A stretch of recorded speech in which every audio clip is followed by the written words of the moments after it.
Hey guys, this is another pinup tutorial I'm doing. In the first one we already had the drawing and we just colored the image basically, but this time I only have the sketch, so this is going to be mainly about cleaning up the sketch. I speed up the drawing process because I still have to define this a bit further. This is a pretty rough sketch, but after I'm done with it, I'm going to slow down the video and I'm going to show you how I go about um, inking the drawing basically. So the inking is not going to be like a comic book style inking. It's more like refining the lines we already got. So I'll create a new layer and I'm going to go over the sketch layer that I have, and I'm going to draw nice and smooth black lines over the lines that are already there, so we end up with nice and clean lines at the end, and we can go ahead and color afterwards.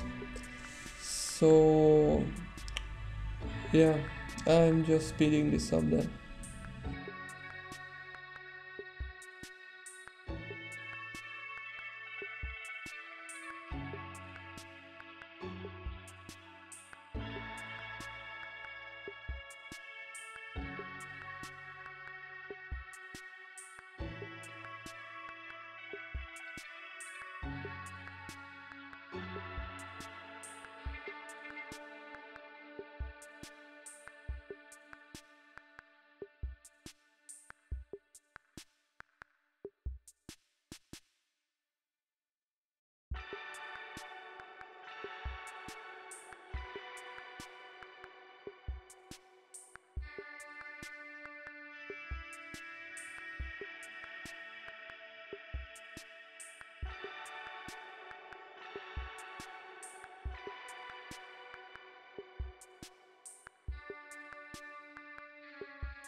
Okay, so the sketch is more or less done.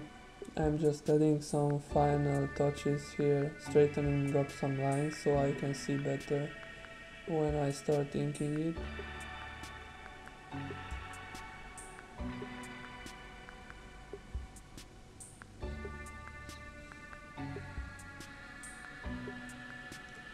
Seems ready. Uh, Next I'm lowering down the opacity of the basic layer and of the sketch layer, and I'm bumping up the resolution. The resolution needs to be larger when you're inking because it will be more comfortable. Like if you have a small resolution image and you're trying to ink something or create nice smooth lines, it's not going to work out that well because it's going to be pixelated and it's hard to control that pixelation. So yeah, I would go even over 9000, so depending on the complexity of the image, but 9000 works pretty well. If you go to 15,000, 1500, sorry, if you go to 1500, that could, if your PC supports that, that could work absolutely perfectly for something like this. So yeah, the brush I'm using right now is a hard-edged basic Photoshop pen pressure brush. I think it's the fifth one. If you press right click, is the fifth one if I remember correctly. So the only adjustment that is done to the brush is I lowered the scaling, so everything else is default. The spacing, I'm sorry, I said the scaling earlier. So it's a default brush with lowered scaling. You can do that by selecting the brush and opening up F5, and in the first window, the window that appears, you have slider that says scaling, and if you lower it, your brush becomes a bit smoother. So what I'm doing right now is I'm just going over the lines I created previously, and I'm trying to create them a bit more dynamic and more smooth.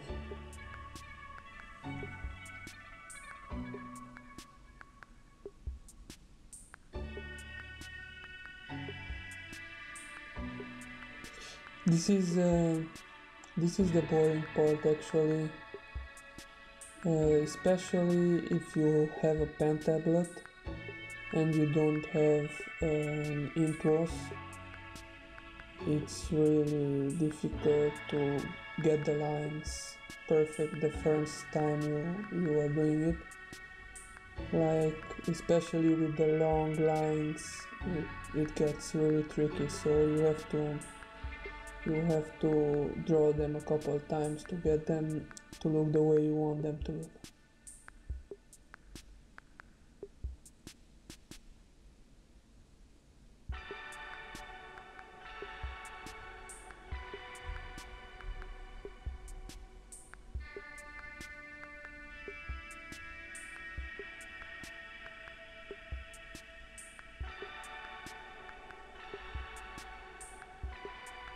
I don't think there is anything else I would like to add to this right now, so I'm probably just going to leave some type of background music until this gets done, and I'll be back when I have some important info to share. Enjoy!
So the inking is basically finished at this point. Every line is nice and smooth.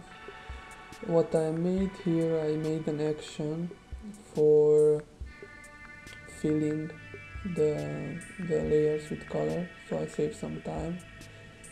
You can do that by going to window actions, and you can just record a thing you do and then set it for a certain shortcut, and when you press that button, the whole sequence of actions repeats itself.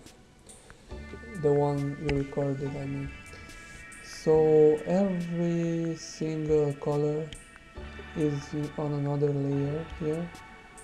Every object has its own layer, and what I'm doing right now is just filling the basic layers with colors, and then deciding what colors I should use.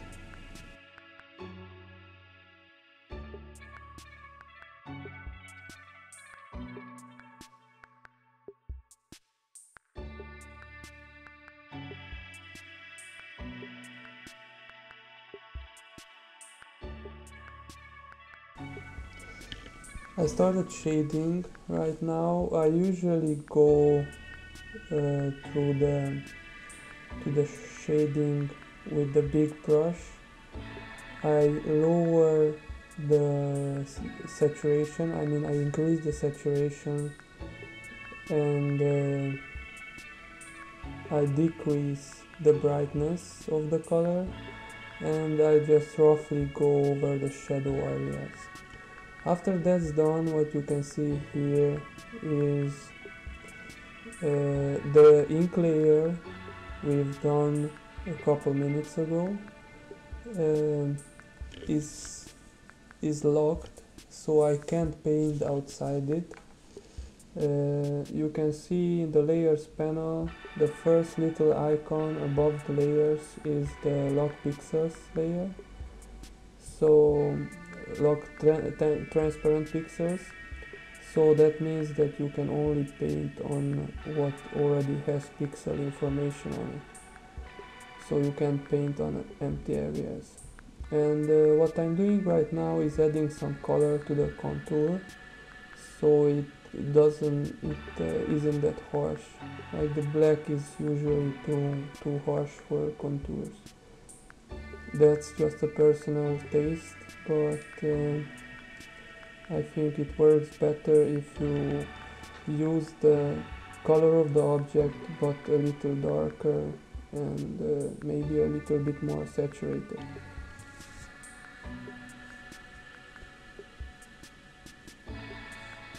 I'm just getting into detailing right now. So this is a gradual process. I just add some details here and add some details there, and I'm building up slowly through the whole image.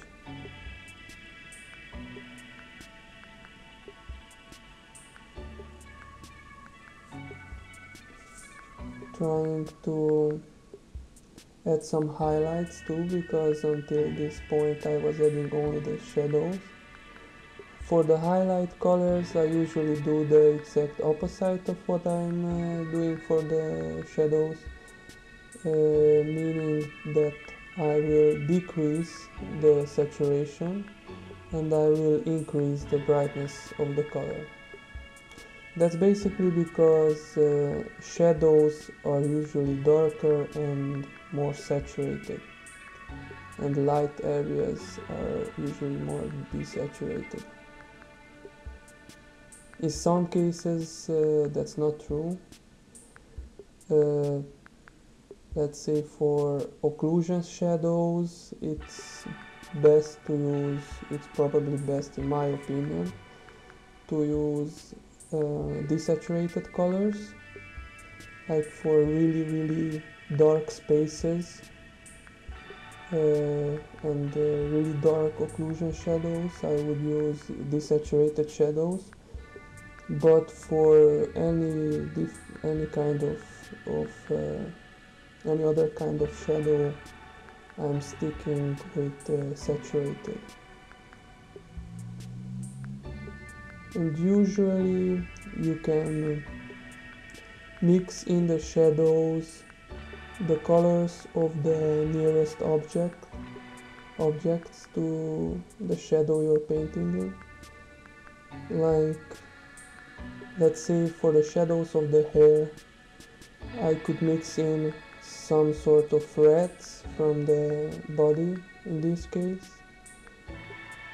if I wanted to, but that's just stretching a bit too far with the realism. I am trying to keep these pin-ups as cartoony as possible and as simple as possible.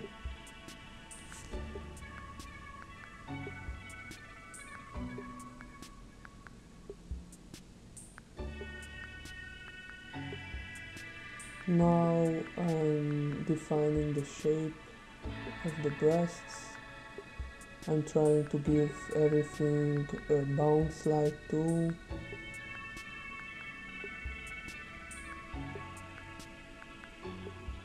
The shape of the belly.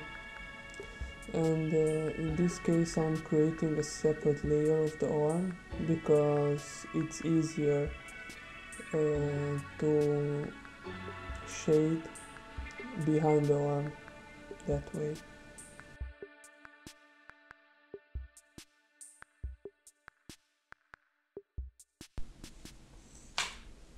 Here I just continue to define the shape more and more, adding some highlights and some rim light coming from the left, adding more shadows, defining form. So another thing I forgot to mention about shadows is that I increase the saturation, I lower the brightness, I make the color darker, but what I also do is shift the color hue a little bit. So let's say if I'm working with orange, in the shadows I would shift it more towards red. So yeah, and in case I'm working with yellow, let's say I would shift it more towards orange, and so on. So I'm just reinforcing the strongest color in that particular mix of colors. What you can see happening here is I opened a new window for the same Photoshop file.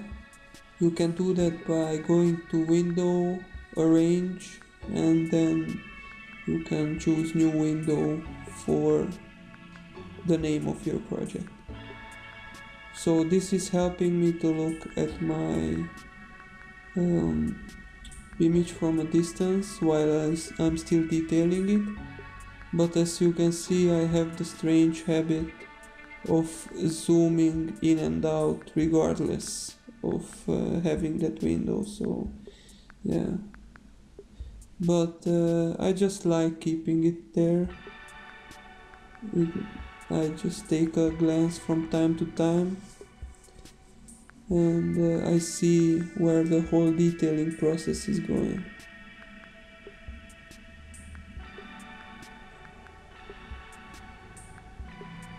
So this is what will happen in the few minutes we have left. I'll just leave you with some music and I'll get back once the whole image is finished, so enjoy.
So this would be the final image. As you can see, not much changed. So the minor details that changed would be the shoe, the nails got a bit detailed, the face got a bit changed because I wasn't really happy with what I had previously, and I added that circle in the background which has a smudge effect on it and a random texture brush with color dodge on it. So this would be it. I hope you like it, and I hope this was helpful for you in any way. I will be posting more tutorials and process videos, so if you like them, make sure to subscribe. Bye bye.